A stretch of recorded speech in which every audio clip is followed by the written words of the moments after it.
walk-in freezer. We put a new fan on there a month or two back, probably a month ago, and the room is around 2 degrees. Should be -18.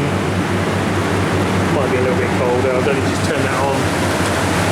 So all the fans are going. The coil looks clear. Liquid line feels warm, but it's difficult to tell.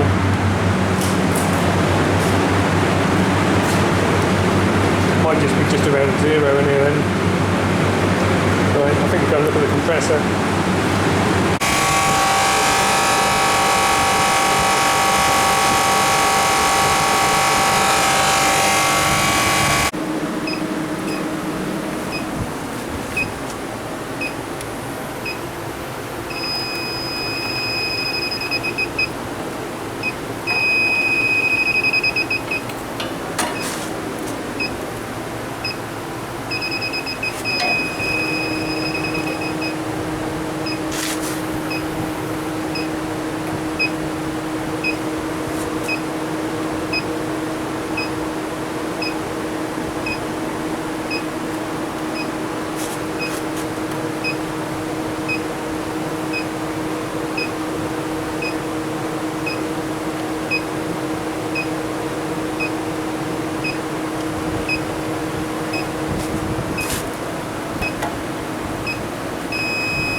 Okay, what we don't want is any beeping in here.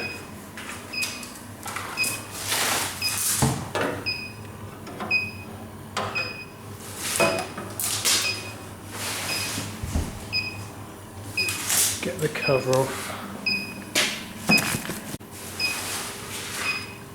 It's quite an old coil, must be 25 years old, 30 years old. That's the favourite place, is where the expansion line joins on, because the ice gets in the threads and freezes and expands and squashes the copper, and then when it melts it's a bit looser, or at least that's my theory. Not so common on the liquid iron. I've also had these nuts leak here. And then I've had these crack off where they come out the distributor. But normally if that was leaking, the ice would have a sort of yellowy colour to it, because the compressor oil would be in there.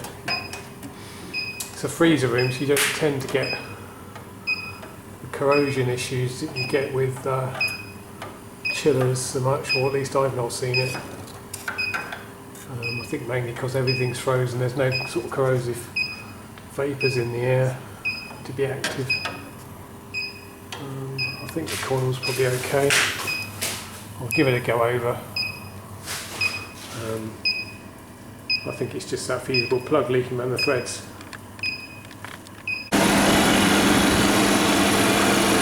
Shut.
clean that with a wire brush.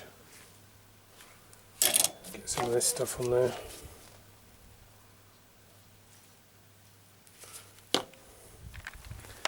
Screws in there.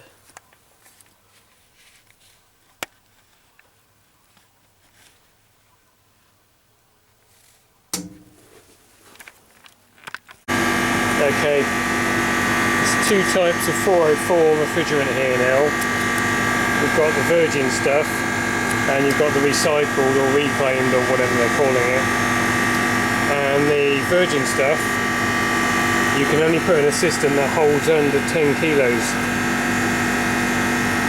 If you've got a system that holds more than that, you've got to buy the recycled 404 to put in there, which is a pain. Should have had the recycled, which is what I think I've asked for, but that's what they've given us. But luckily this thing only holds 5.5 kilos, so we can use that in this. But anything over 10 kilos system charge, you're not allowed to put this in there, which is madness really, but there you go. Do as we're told.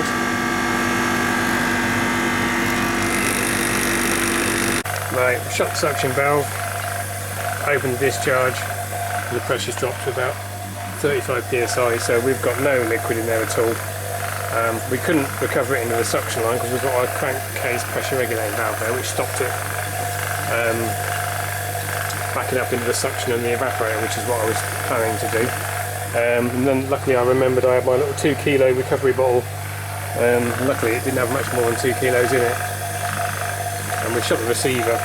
So we were basically trying to recover it from the high side of the system into the low. And then what you can do, if you're worried about liquid, is to recover it back from the low side into the high. And then you don't need any other. My recovery bottle's got a couple of kilos of dirty gas in it, which I don't want to mix with this. This stuff's £70 a kilo, £80 a kilo now. So I don't want to waste a couple hundred quid's worth of gas that might already be in here just because I ain't got an empty bottle. Right, so now we need to empty that one back in there and then top it up with this.